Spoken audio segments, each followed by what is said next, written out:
নমস্কার বন্ধুরা, শ্রাবণী রান্নাঘরে আপনাদের সবাইকে স্বাগত জানিয়ে আমি প্রতিদিনের মতো আবারও আজকের একটা রান্নার ভিডিও নিয়ে আপনাদের সামনে চলে এসেছি। আজকের আমি আপনাদের একটা টিফিন রেসিপি বানিয়ে দেখাবো। আশা করি আপনাদের ভালো লাগবে।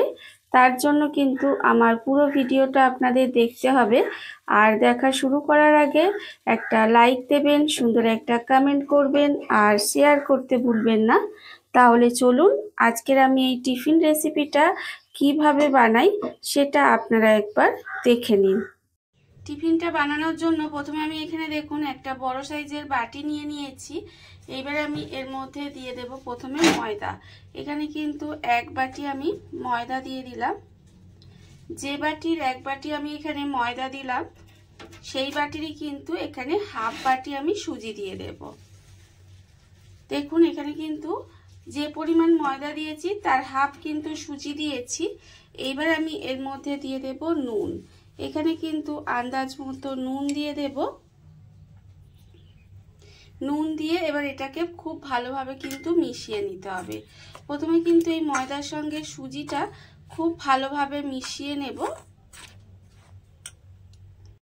ময়দা, সুজি আর নুনটা দিয়ে খুব ভালোভাবে মিশিয়ে নিয়েছি।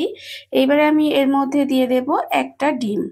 এখানে কিন্তু আমি একটা ডিম দিয়ে দিলাম, আপনারা চাইলে দুটো ডিমও দিতে পারেন। এবারে ডিমটা দিয়েও কিন্তু খুব ভালোভাবে একটু মিশিয়ে নেব। ডিমটা দিয়েও কিন্তু সুন্দর করে মিশিয়ে নিতে হবে। আমি এখানে জল দেব, তবে আপনারা চাইলে কিন্তু শুধু ডিম দিয়েও এটা গোলাটা বানিয়ে নিতে পারেন। তবে আমি এখানে একটা ডিম দিয়েছি আর একটু জল দেব। দেখুন ডিমটা দিয়েও কিন্তু খুব ভালোভাবে মিশিয়ে নিলাম। মিশিয়ে নিয়ে এবার আমি এর মধ্যে দিয়ে দেব জল। এখানে কিন্তু অল্প অল্প জল দেব, দিয়ে এটাকে খুব ভালোভাবে মিশিয়ে নিতে হবে। একেবারে অনেকটা জল দেওয়া যাবে না। আর আমি প্রতিদিনের মতো আপনাদের একটা কথাই বলবো যে প্লিজ আমার ভিডিওটা আপনারা টেনে টেনে দেখবেন না, পুরো ভিডিওটা দেখুন। আশা করি আপনাদের ভালো লাগবে। দেখুন এইভাবেই কিন্তু অল্প অল্প জল দিয়ে এটা একটা ব্যাটার রেডি করে নেব। আর এই ব্যাটারটা কিন্তু খুব ঘন হবে না বা খুব পাতলা হবে না, মিডিয়াম একটা ব্যাটার কিন্তু রেডি করে নিতে হবে। আর এর মধ্যে এইভাবেই অল্প অল্প জল দেব আর এই ব্যাটারটা কিন্তু রেডি করে নেব। অল্প অল্প জল দিয়ে এটা কিন্তু একটা ব্যাটার রেডি করে নিয়েছি। আর দেখুন ব্যাটারটার ঘনত্ব ঠিক এরকম হয়েছে। আর এটা লক্ষ্য রাখতে হবে এর মধ্যে যেন কোনো রকম দলা বা দানা না থাকে। এটা খুব ভালোভাবে মিশিয়ে নিতে হবে। আর মেশানো আমার এখানে হয়ে গেছে। এইবারে আমি এটাকে ঢাকা দিয়ে রেখে দেব 10 মিনিটের জন্য রেস্টে। যেহেতু এখানে একটু সুজি দেওয়া আছে, সুজিটা একটু ভেজার জন্য কিন্তু এটা আমি 10 মিনিট মতো একটু রেস্টে রেখে দেব।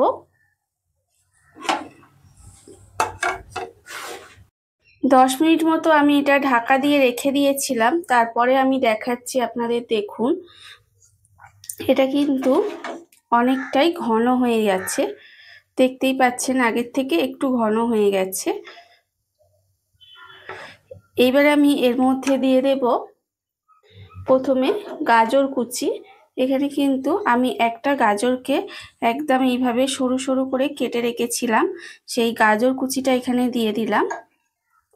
এবার আমি এর মধ্যে দিয়ে দেব কাঁচা লঙ্কা কুচি। ঝাল কতটা খাবেন সেটা বুঝে কাঁচা লঙ্কা দেবেন। আমি এটা আমার মেয়ের জন্য বানাচ্ছি তাই লঙ্কাটা কম দিয়েছি। এবার আমি এর মধ্যে দিয়ে দেব পেঁয়াজ কুচি।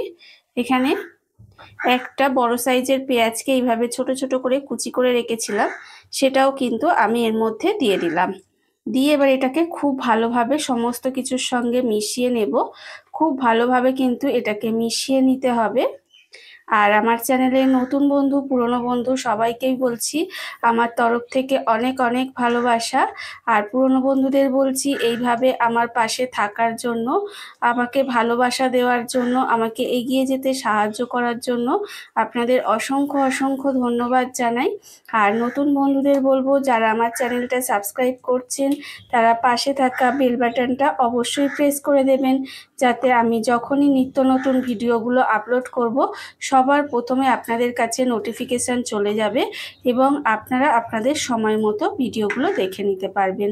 দেখুন আমি কিন্তু কথা বলতে বলতে এই সবজিগুলো এর সঙ্গে খুব ভালোভাবে মিশিয়ে নিয়েছি।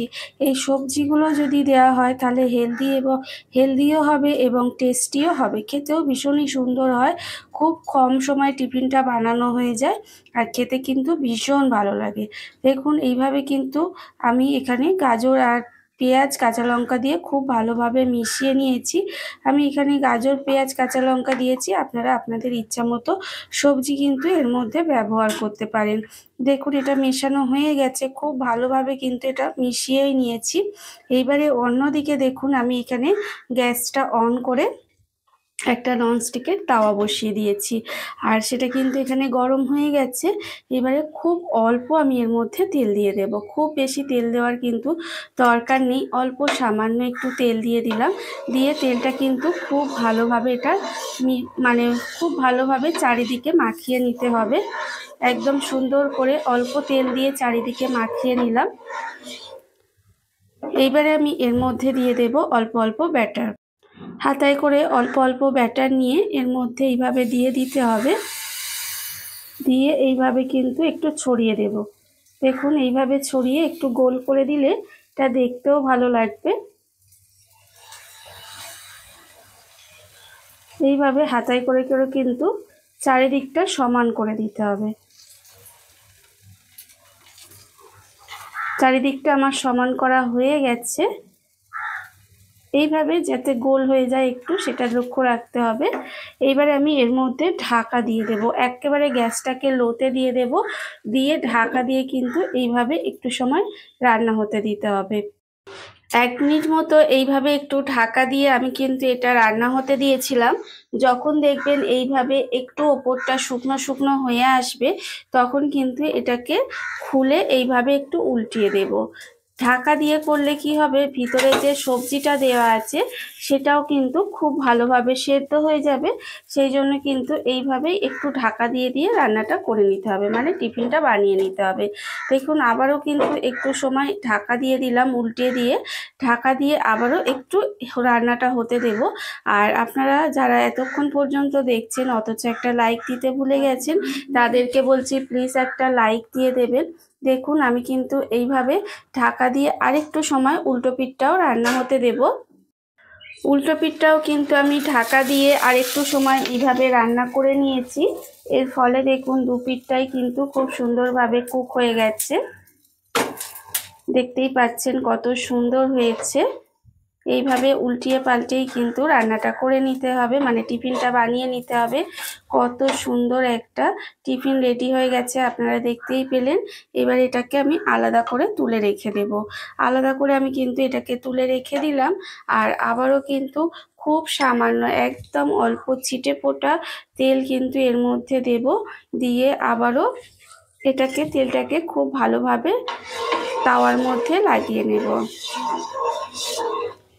আপনারা চাইলে তেল ছাড়াও করতে পারেন, তবে আমি অল্প অল্প একটু তেল দিচ্ছি। দেখুন আবারও এর মধ্যে একইভাবে দিয়ে দেব, দিয়ে কিন্তু একটু গোল করে ছড়িয়ে দেব। এইভাবে একটু গোল করে দিলে দেখতে সুন্দর লাগবে, আর যে কোনো জিনিস দেখতে সুন্দর হলে খেতে তো এমনিই ভালো হবে। দেখুন এইভাবে যদি আপনারা বানিয়ে দেন তাহলে দেখবেন বাড়ির বাচ্চা থেকে বড় সবাই কিন্তু খুশি হয়ে যাবে। আমি এটা গোল করে দিলাম, দিয়ে আবারও কিন্তু ঢাকা দিয়ে এটাকে রান্না হতে দেব। ঠিক এইভাবেই কিন্তু আমি সমস্ত টিফিনগুলো বানিয়ে নেব। দেখুন বন্ধুরা, বাড়িতে থাকা কত অল্প উপকরণে কত অল্প সময় কত সুন্দর একটা টিফিন রেসিপি তৈরি হয়ে গেছে আপনারা দেখতেই পেলেন। আর এটা কিন্তু খেতে অসম্ভব সুন্দর হয়। এইভাবে আপনারাও কিন্তু একদিন হলেও বাড়িতে বানিয়ে দেখতে পারেন। আর এই ভিডিওটা যদি আপনাদের ভালো লেগে থাকে, আপনারা যদি ফেসবুক থেকে দেখে থাকেন পেজটি ফলো করে দেওয়ার অনুরোধ রইল। আর যদি ইউটিউব থেকে দেখে থাকেন চ্যানেলটি সাবস্ক্রাইব করে নেওয়ার অনুরোধ রইল। তাহলে চলুন ভিডিওটা আমি এখানেই শেষ করছি। আপনারা সবাই ভালো থাকবেন, সুস্থ থাকবেন। আবারও হাজির হব নতুন কোনো রান্না নিয়ে।